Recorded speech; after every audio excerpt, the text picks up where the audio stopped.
Durante décadas, la historia nos enseñó a ver a Benito Mussolini solo como un dictador, un aliado de Hitler, una figura política condenada por sus actos y su final violento. Pero lo que nunca se contó, lo que jamás apareció en los libros escolares ni en los juicios posteriores a la Segunda Guerra Mundial, es que la verdadera historia de Mussolini no estaba escrita únicamente en documentos, discursos o fotografías. Estaba escrita en algo mucho más profundo, más silencioso y más difícil de borrar: su ADN. Todo comenzó con una pregunta incómoda que durante años fue evitada por historiadores y gobiernos europeos.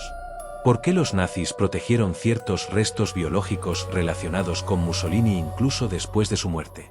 ¿Por qué algunos archivos genéticos fueron clasificados y sellados durante décadas, mucho después de que el fascismo hubiera caído? Durante mucho tiempo, estas preguntas fueron consideradas teorías marginales. Hasta que la ciencia decidió mirar donde la ideología no quería. En los últimos años, avances en genética forense permitieron analizar restos antiguos con una precisión impensable hace apenas 2 décadas. Fragmentos óseos, muestras de cabello, tejidos conservados en condiciones extremas. Elementos que antes eran inútiles para la ciencia hoy pueden contar historias completas. Y fue así como un equipo internacional de genetistas, trabajando en silencio, obtuvo acceso a muestras atribuidas directamente a Benito Mussolini y a miembros de su linaje familiar. Lo que encontraron no solo sorprendió a los científicos, sacudió los cimientos de la narrativa oficial de la Segunda Guerra Mundial. El análisis inicial parecía rutinario: confirmar identidad, rastrear ascendencia, descartar falsificaciones históricas. Pero a medida que el ADN fue comparado con bases genéticas europeas, patrones inesperados comenzaron a aparecer. Marcadores genéticos poco comunes en la población italiana del norte, regiones del genoma que no coincidían con el perfil típico que los historiadores siempre atribuyeron al dictador fascista. Al principio pensaron en contaminación, luego en error técnico. Repitieron los análisis una y otra vez, en distintos laboratorios, con equipos independientes. El resultado siempre fue el mismo. Mussolini no era genéticamente quien todos creían. Los datos revelaron una mezcla genética que apuntaba a orígenes mucho más complejos, con rastros claros de linajes que, irónicamente, el propio régimen fascista y el nazismo consideraban indeseables. Rasgos genéticos asociados a poblaciones que los discursos raciales de la época despreciaban, perseguían y eliminaban sistemáticamente. Aquí es donde la historia se vuelve verdaderamente perturbadora.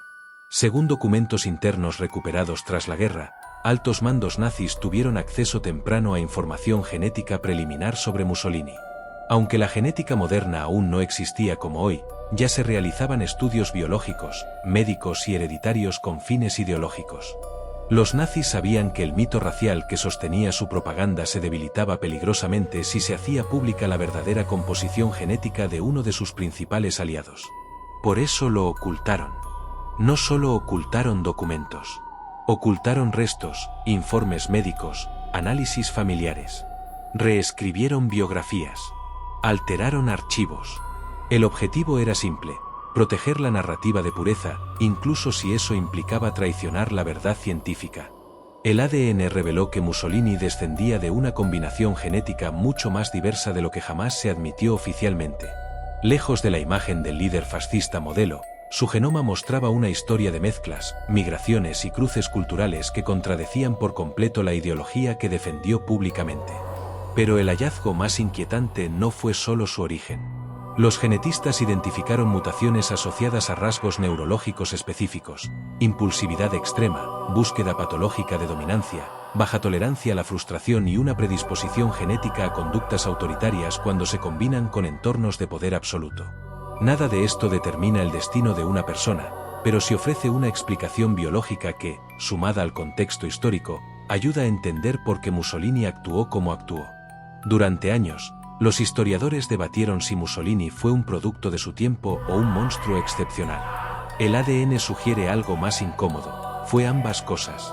Un individuo con predisposiciones genéticas específicas, amplificadas por una época de crisis, humillación nacional y culto al líder. Un hombre cuyo genoma no justificó sus crímenes, pero sí desmontó el mito cuidadosamente construido por la propaganda nazi y fascista. Cuando este descubrimiento comenzó a circular en círculos académicos, surgió una pregunta inevitable: ¿por qué esto no se hizo público antes? La respuesta es tan política como científica. Admitir que uno de los símbolos del fascismo europeo no encajaba en el ideal racial que proclamaba habría destruido la coherencia interna del relato nazi. Y tras la guerra, a muchos gobiernos les convenía cerrar capítulos incómodos, no abrirlos. Revelar esta verdad genética implicaba aceptar que la historia fue manipulada no solo con palabras, sino con silencios calculados. Que la ideología llegó incluso a intentar borrar la biología cuando no le convenía. Hoy, gracias al ADN, ese silencio se rompe. No para humanizar a Mussolini ni para excusarlo, sino para exponer una verdad incómoda. Los regímenes totalitarios no solo mienten sobre los hechos, también mienten sobre la sangre, la herencia y la identidad. Construyen mitos que ni siquiera sus propios líderes cumplen. El caso de Mussolini no es único, pero sí emblemático. Demuestra que la genética puede convertirse en una herramienta poderosa contra la manipulación histórica. Que el ADN no obedece ideologías, fronteras ni propagandas. Dice la verdad incluso cuando nadie quiere escucharla. Y quizás esa sea la revelación más perturbadora de todas. Que aquellos que predicaron la supremacía racial basaron su poder en una mentira que ni siquiera su propio cuerpo podía sostener. Que el mito cayó, no por una bala ni por un juicio, sino por una secuencia genética que esperó décadas para hablar. La historia creyó haber cerrado el caso de Benito Mussolini en 1945. Pero su ADN demuestra que, incluso hoy, la verdad sigue emergiendo. Y cuando lo hace, cambia para siempre la forma en que entendemos el pasado.